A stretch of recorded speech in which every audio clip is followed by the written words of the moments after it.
Finally, my people, Reverend Esther Ajayi has sent congratulatory messages to Olori Naomi, waiting everybody been dey wait for all this while.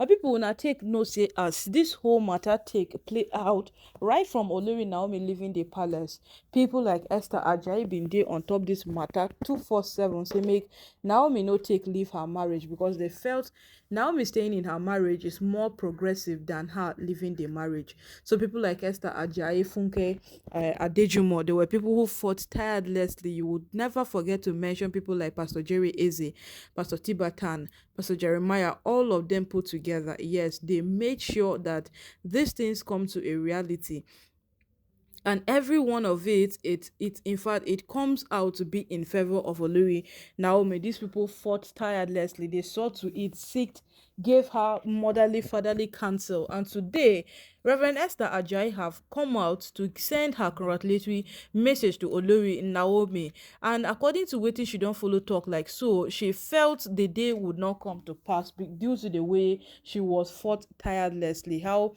people fought her, they made sure that they keep her on hold, they tried every single thing within their power to make sure that Olori Naomi does not return back into the palace. She's happy that Naomi has finally returned back into the palace, and no matter what people are saying, Naomi is actually trying to live her best life with her son, including herself, now that she has returned back into the palace, and she's happy for that singular reason. Reverend Esther Ajayi have sent strong words to Olori Naomi, telling her that this is not the end of it. This is just the beginning of her success in life, and whatsoever people think they will do against her, it will not work. That is Reverend Esther Ajayi speaking. Remember when Olori Naomi was meant to leave the palace in December 2020? These were one among the persons who fought tirelessly. She saw to it that Olori Naomi does not leave her marriage because, according to Reverend Esther Ajayi, she felt fighting to stay is far, far better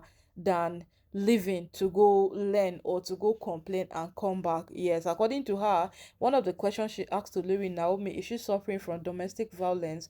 Because that's one among the first thing that will make her tell Olori Naomi, leave your marriage. But since Olori Naomi was not suffering from domestic violence, she was not seeing it so much of a need for Naomi to leave the palace, because according to her, if Naomi leaves the palace today, does she think all of these women will pack their bags and follow her?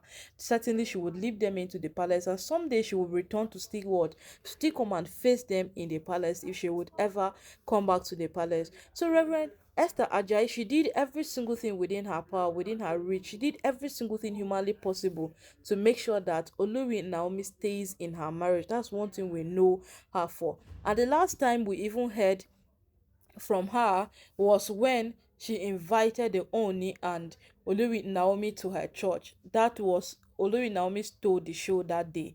Oni had arrived before Olori Naomi. He arrived, he was seated. Everybody came, they greeted him, they did every single thing. The next thing was Olori Naomi's entrance. Olori Naomi's entrance boomed everywhere, like everybody stood up, standing ovation for Olori Naomi. And they turned the service into a celebration. The Oni was happy to see Olori Naomi. People were there, the media were there, everybody was there to gather one or two fake information to put on the internet.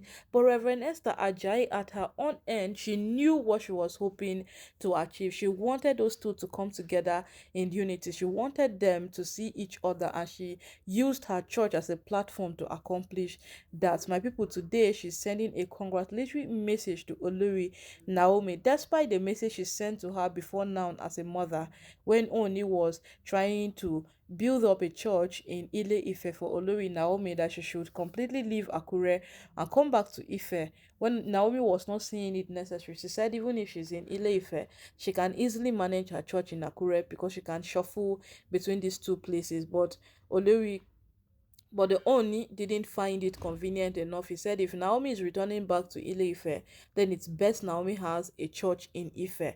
And when Naomi was in Akure, all these people were asking that, they need to understand though, could it be that Naomi is just visiting, or she's here permanently as their pastor, so that they would know if she's staying with them or she's not. All of those questions were tactics to know Olori Naomi's decision if she's leaving or she's staying. And here we are today. The one and only Esther Ajayi is sending a congratulatory message to Olori Naomi that she's super proud of Naomi. She didn't know Naomi would survive the test of time to this point.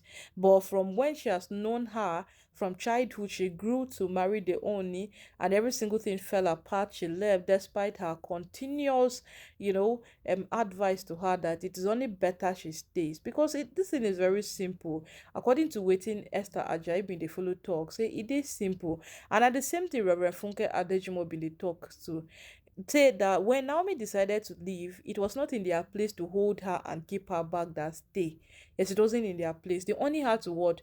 Keep quiet and watch her do her thing, since it was entirely her decision. So the only thing the only was saying was that, but they should have let him know. They should have let him know. Esther Ajayi completely removed herself from the picture when she discovered that Naomi was not yielding to her advice of staying.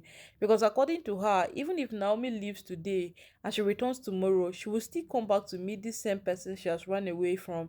So it was only better what she stays and she faces them.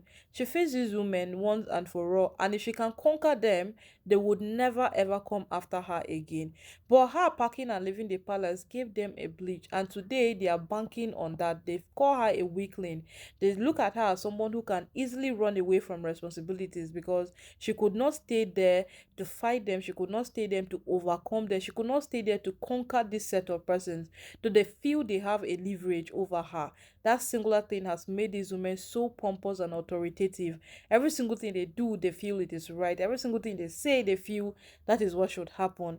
That's the same thing Reverend Esther Ajayi was telling her. But even in the midst of she left the palace, she was moving around for her occasions, every single thing, Esther Ajayi kept on uh, advising her, and even prophecies came in when she prophesied that she sees a happy ending between the Oni and Olori Naomi. The Oni embraced that prophecy because what? It is something worth embracing, and it came in good fold. So my people right now know this is a one person that everybody has been waiting to hear from. Everybody.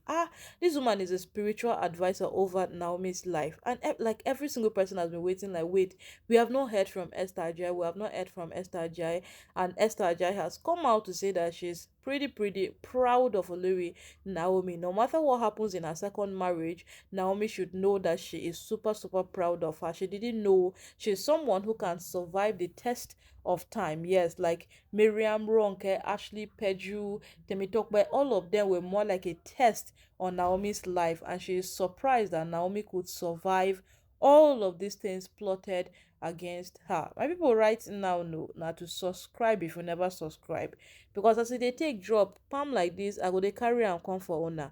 So for you not to miss out, please hit the subscribe button so that as they take home, you go dey follow get am.